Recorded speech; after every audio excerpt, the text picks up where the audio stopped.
Renee back with another video. I'm so excited because this will be my second video I'm posting today, which means that this is the first time I'm on a roll. But anyway, so this is going to be a video about two things because I don't have that many products I use.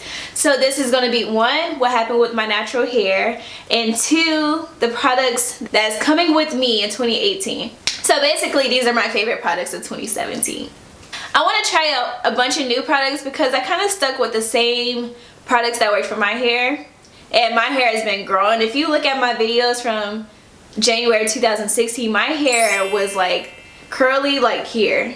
But anyway, so I want to start with what happened to my natural hair. So if you watched my last video that I just posted either yesterday or today, depends on how fast I edit this video, you notice that when I'm doing my hair, my roots are really puffy and then my ends are a wavy curl.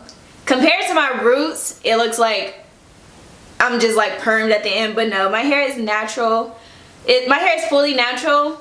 But if you remember my video titled, it had heat damage in a title with a question mark. The reason why I was observing my hair so much, because I was it looks way looser than it usually is when I wash it.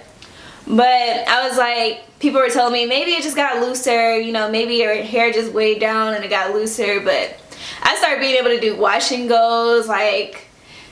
Honestly, not that heat damage is good or anything, but my hair was popping when it was fully heat damaged. But but anyway, so when I got my hair straightened, mind you, I only straighten my hair 2 times a year. But in 2017, I straightened my hair in January. Then April was my birthday, so I had weave-in, but I straightened my leave out, so I don't think that had much to do with it. But then I straightened it again in May. So I think it was because it was such a close proximity of time, timing when I straightened it, maybe got heat damage. I think it was just how quick I went into straightening my other hair, but I don't know. But it is what it is. I'm not trying to straighten my hair in 2018. Now you can go through this journey with me all over, because I didn't document my first journey of transitioning, but now I'm retransitioning, so we'll see. And so now to my favorite products of 2017 that are coming with me and staying with me in 2018. Here we go.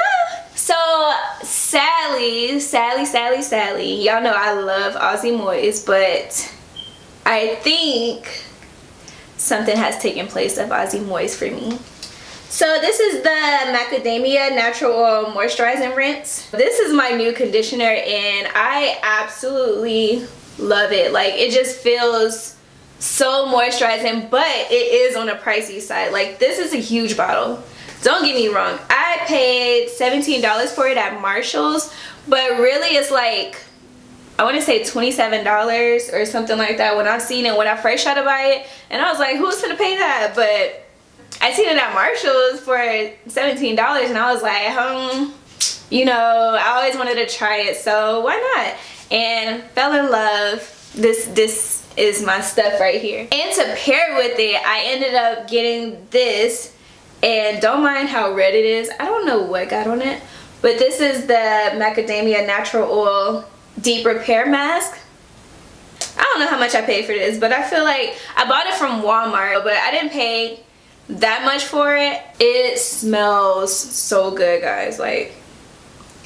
Oh my gosh, it just smells like soap, good smelling soap. It just smells so fresh and I just love it. Look, your hair will be smelling so good. I can't get over the smell. So this is why the smell is another reason why I fell in love with this product, but this moisturizes your hair.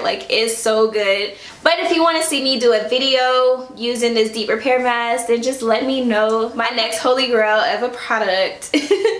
My next favorite product is Cantu Shea Butter Leave-In Conditioner.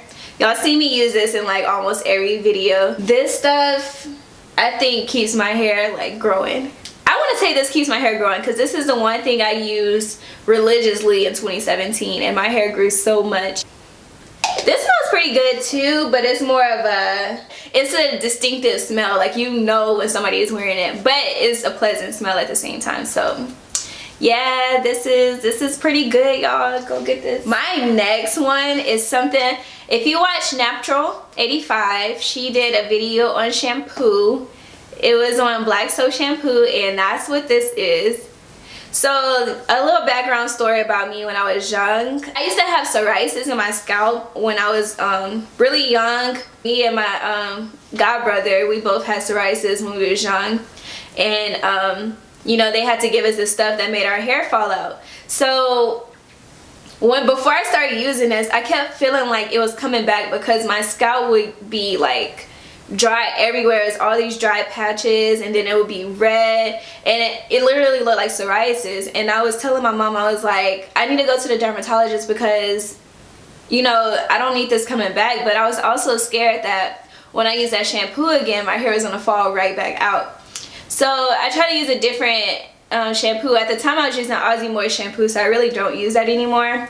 But then I made this, and when I tell you guys, when I first used this, the first thing I used was apple cider vinegar rinse, and then I followed up with this, and my scalp, literally that one try, my scalp was a regular scalp. Like, it wasn't red, it wasn't dry. Like, I literally could see a brown scalp. Like, it looked like this. And I was just like, wow. I put different oils than Natural 85, so also if you want to see me do like a remake of what I put in it, I'll probably do that too. But this is something that I will not stop using because this helped me so much, and it really cleans your scalp, and I just love it. I just love it. So another thing I've been using the whole time I've been natural and making YouTube is the Shea Moisture Curl Enhancing Smoothie. So I had to stop using this for a little bit, and some of you may know why, but I do love this stuff. Like, I want to find a replacement, and this also smells really good too, but you guys have heard about this, and it's not the cheapest thing. Like, this is $13, but it lasts me all of 2017, so, you know, get you, you know, whatever. You know, my hair reacts really well to it, so until I find a supplementary product that would switch out for this is my go-to. And last but not least, for my edges, I used the 24-hour Edge Tamer Extra Mega Hold. Now, this is not the exact one I use. This is my sister's. I use one that's purple, but for some reason I can't find it. It's like a purple-ish gel, and it's only like, mine was $7.99, this was $5.99. So you can find this at any beauty supply store because I've literally gotten at 2 different ones. But I will say, you probably won't find the exact one I get because I get the purple one. My sister tried to find the purple one like mine and ended up getting this black one. I mix Eco Style Gel and this gel, so my main base is Eco Style Gel, and then I'll put this mainly on my edges, and I just do like a little, you know, 3 things on each side and then brush it in. I've never gotten white flakes from it, and this is something that's definitely staying with me in 2017 because this does the best for my hair. But yeah guys, so that was my video. Now you guys know about what's going on with my hair, and y'all know my 2017 favorites and the things that are coming with me in 2018. Alright guys, thanks for watching. Love you. Bye.